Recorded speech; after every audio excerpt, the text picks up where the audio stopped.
Öz dava sağlamlık bilimleri. Biz bugün banan postining 8 xil kasalga ajoyib shifosi haqida so'zlab beramiz. Nurg'un kishilar banan yeyishni yaxshi ko'rdi, lekin banan postini hammaylar degudek tashlab etamiz. Amaliyotda banan postida yuqori qon besim, shamoldorib qilish qatorliq ko'p xil kasalliklarni davolag'ili bo'ladi. Banan postining tarkibida qand, oqsil, vitamin qatorliq oziqlik moddalar bor. Birinchi, yuqori qon besim.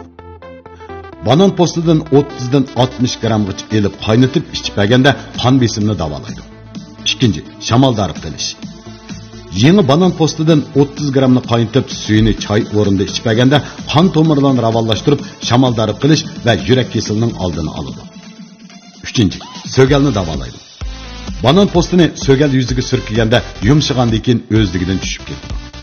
To'rtinchi, teri qichishishni davolaydi. Banan postidagi moddalar mikroblarning ko'payishining oldini oladi. Banan posti bilan qichish va putpurashni unumli davolag'ili bo'ladi. Yangi banan postini teri qichishayotgan o'ringa qayta surkab bersa yoki banan postini qaynatib suyida yuvib bir mazgil davomlashtirsa unumi ko'riladi. 5. Eg'iz bo'shlig'i yarasi. Muvofiq miqdordagi qora shakarga banan postini aralashtirib ichib berganda eg'iz jarohatini saqlaydi, qavziyatning oldini oladi. 6. Tish og'riqining unumli to'g'risi. Banan postini pokiz yuvib, navat qetib, qozonga silib, suv qo'yib qaynatib, kunda 2 qatim ichib berganda yaldim bo'lgan tish og'riqini davolaydi. 7. Taratdan qon kelishning oldini oladi. 2 tal bananni posti bilan sus o't pishirib, issiq vaqtida yeb berganda gemroy va taratdan qon kelishni davolaydi. 8. Qo'l put terisi yerilish. Issiq suvda put qo'lni yuvgandan keyin banan postining ichki tarafi bilan qayta put va qo'lning yerilgan o'rnini surtib berganda yerilishning oldini oladi. Sog'lomlik elchisi o'z davo. O'z davo sog'lomlik bilimlari. Qadrli do'stlar, biz yeyotgan go'shtlarning ajoyib shifoliq rolini o'z davo sog'lomlik bilimlaridan bilib oling. Qo'y go'shti tabiiy ho'l issiq shifoliq roli sap qon paydo qiladi. Badanni samirtidi, quvvatlaydi. Tabiiy haroratni oshiradi. Ma'ni ko'paytiradi. O'ng'ay hazm bo'ladi. O'riqlash, oziqlik nachar bo'lish, qo'rsoq og'rish, teni ojizlik, tug'utdan keyin sovuq tarlash qatorliqlarga ishlatiladi. Kala go'shti tabiiy quruq sovuq shifoliq roli umumiy badanni kuchaytiradi, qon tozalaydi. Diabet, semizlik, qon quyuqlik, suvliq ishiq qatorliqlarga foydali. O'shki go'shti o'ng'ay hazm bo'ladi, samirtidi. Badan ojizligi, o'pka, sumak kesili, ishtohasizlik, oziqlik yetishmaslik qatorliqlarga manfaat qiladi.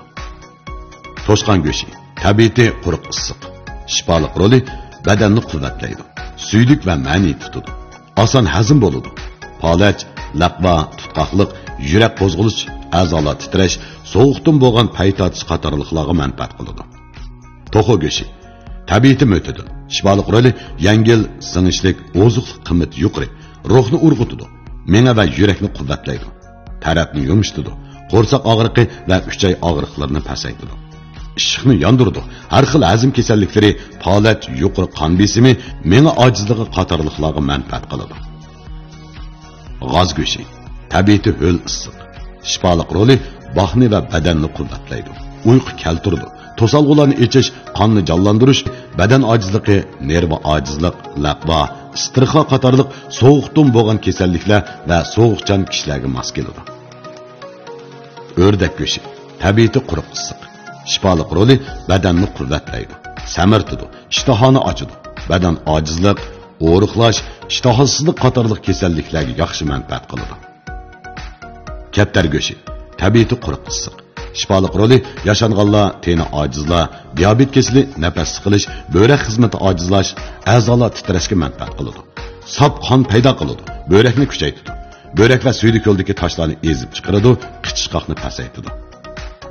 Qushqash go'shti tabiiy quruq issiq shifoliq roli badanni qizitadi, baxni quvvatlaydi, paylarni chingitadi, yurakni, böğrekni quvvatlash xususiyati bo'lib, jinsiy ojizlik, bel, put og'rish, bosh qiyish, ko'z qizirish, ayz to'xtab qilish qatorliqlarga manfaat qiladi. Kaklik go'shti tabiiy quruq issiq shifoliq roli ruhni urg'utadi. Jigar, miya, yurakni kuchaytiradi. uyqu keltirdi, qon ko'paytirdi. Sağlamlık eltisi öz dava.